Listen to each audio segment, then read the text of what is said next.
What's up guys, Manny from Motomillion. It's time for the official walk around of the Motomillion 1199R Restomod project.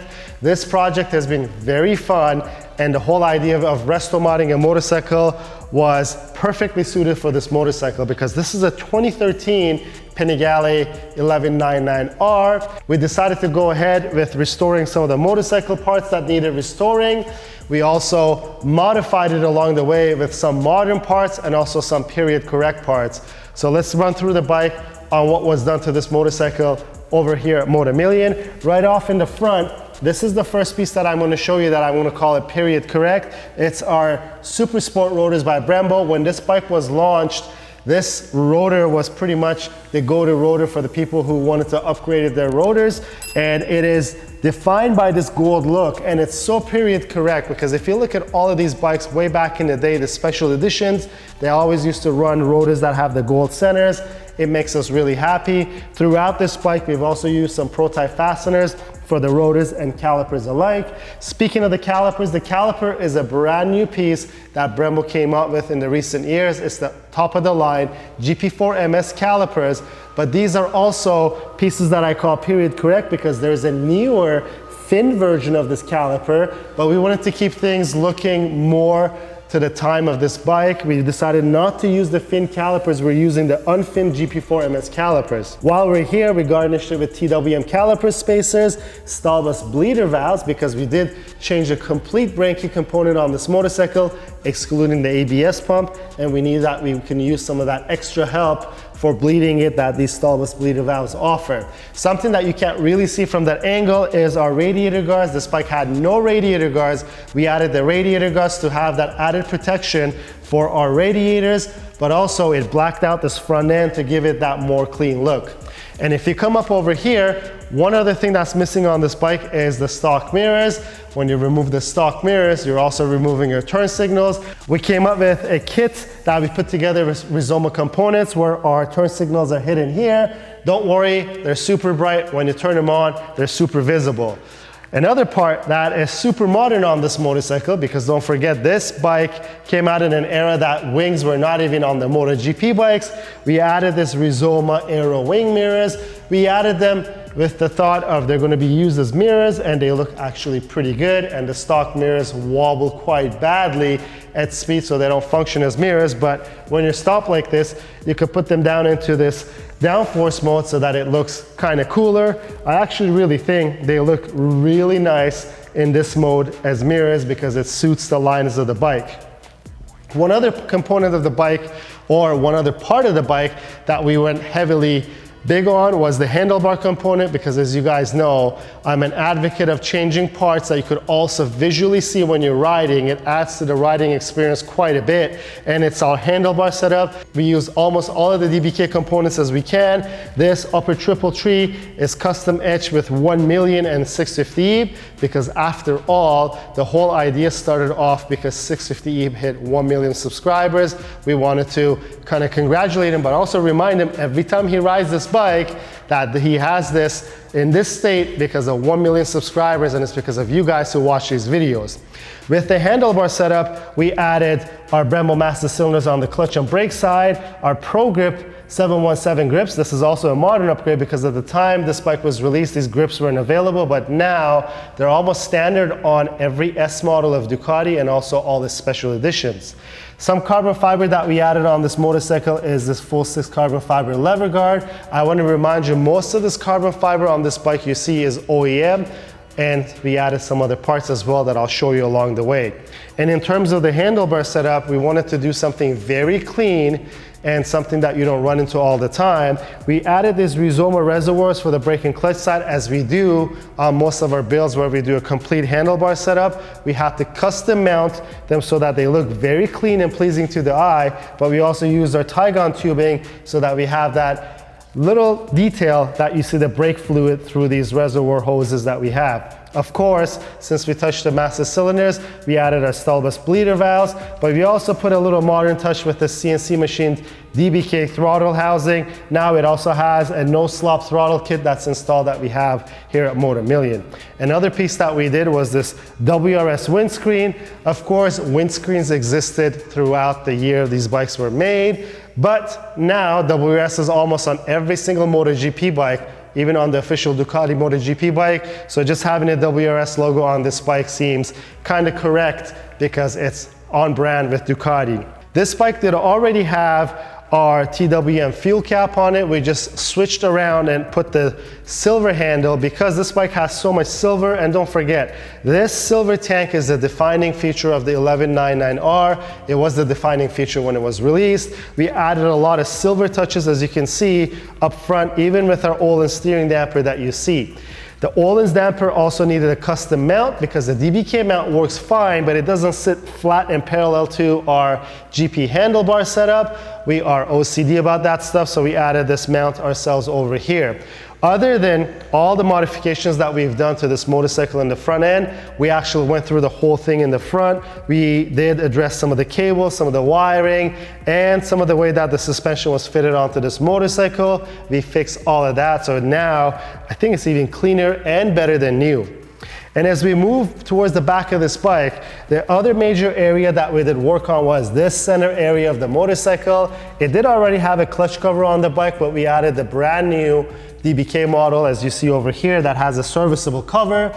The pressure plate that's inside is brand new. Also, the spring retainer is new.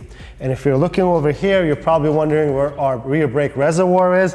It used to be over here. We did use an integrated piece by Motocorsa from Italy that we added over here, but we also had to modify this bracket here so that we just don't have a little plastic piece that's sitting here with no reservoir inside. We shaved that off so to give it that clean look. The bike did already have this R series rear sets on it. It was a recent addition that Yves had added on himself. We think it suits the bike perfectly, but if you take a look, it's now missing a heel guard, a carbon fiber heel guard that the R series comes with, and that's all because of this exhaust system and this heat shield, what we'll get to in a second. But before that, we didn't even change the oil cap because we wanted to have these red accents to this motorcycle. Red is a defining feature of this bike. This red is, to me, real Ducati red. All the new bikes that we have, all the new V4s that come out, they're no longer as deep red as this bike. So we wanted to really add these red touches. So coming to this exhaust, you guys are used to seeing the wheelbarrow exhaust on these motorcycles, but this was not even existing when this bike existed because this full titanium Akrapovic exhaust is actually for a 1299 Superleggera. It is the race version, so it is all power. It looks amazing. It sounds great. We got lucky with our heat shield because this is a heat shield directly off of a Superleggera. It does fit with using some custom spacers and hardware. We got it to fit, but we also had to make this piece over here because we wanted to hold our heat shield in place, because don't forget, if you watch our build videos, this piece actually holds the back end of the exhaust in place too. So this carbon fiber heat shield also works as a bracket other than being a heat shield, so that it guards you off the heat that comes off of this exhaust. One other component that came off with this exhaust was this lower belly pan piece. This is actually a piece that arrived with the exhaust system, and this fits this 1199 perfectly because the lower belly panels on an 1199 and 1299, even the new V2 models, are the same. And when I say new V2, not the 2025, but the previous year where they had these beautiful V2 engines on the motorcycles. Now that I'm back here, a big change on this motorcycle and a big modern change was these BST StarTech wheels. These are the brand new wheels. These just came out a couple months ago. We decided to install our first set onto this beautiful Restomod project we have, and I think it's very fitting, but also looks very good on this motorcycle. Right behind here, that's hiding, we have our billet rear caliper by Brembo as well. It's a direct bolt-on to these motorcycles. It matches the front calipers perfectly. It also adds that little detail that we love to have on these motorcycles. And speaking of the details, we did address all of our nuts and bolts that we have on this motorcycle. On this side, we have our TWM billet rear wheel nut, and the other side, we'll show you in a second, we have a lot of other detail touches.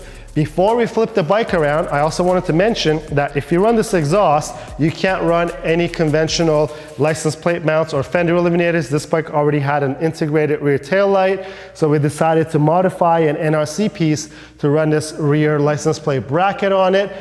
I'm not 100% pleased with it because this is pretty bulky and big, but we wanted to get this bike ready so that we could at least take it for a ride in a couple days, because 650 Eve is going to show up here in person to see this beautiful bike, and you could be sure that we're going to be making a video of his impressions in person when he sees the bike, because trust me, none of these bikes look as good as they do on video. I know this thing is probably looking beautiful, but he's going to be in for a shock because the before and after of this motorcycle is completely different.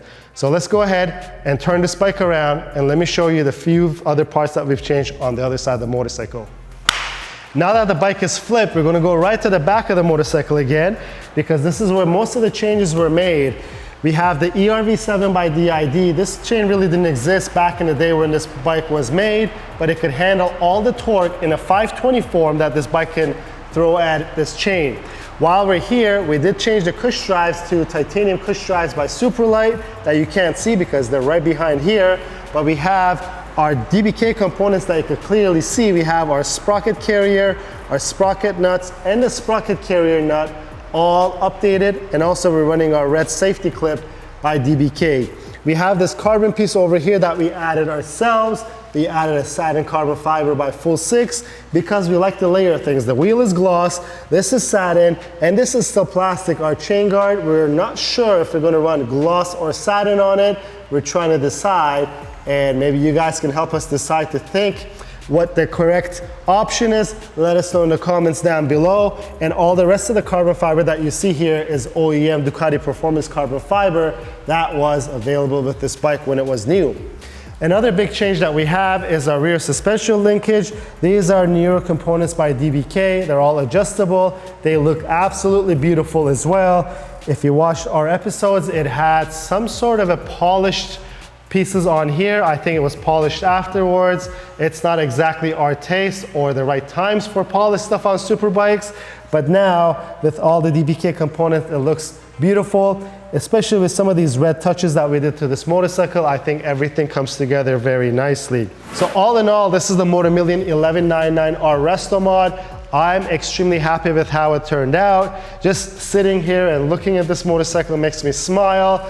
It really does not look of its age, especially with all the components that we added on it as well. We added some new parts, some old parts that were available when this motorcycle was available, but also some parts that was not really made for this motorcycle that we had to modify a little bit, so it was a great challenge to take on. Now it's time for us to present it to 650 Eve in person when it comes to collect this motorcycle. You can be sure that we're going to take this bike out for a ride and compare it to the new 2025 Panigale V4, the true successor to this motorcycle, so that we could see if this is still relevant today. And I also want to see what 650 Eve thinks of the whole riding experience after we change all these parts on this motorcycle. And before that, my good buddy Wendell from Tridel Auto Spa is going to come and polish this motorcycle. If you think the paint looks good now, wait until you see it all polished up. If you like the video, please give it a thumbs up. If you have any questions or comments, leave them down below. Until next time, guys, have a good one.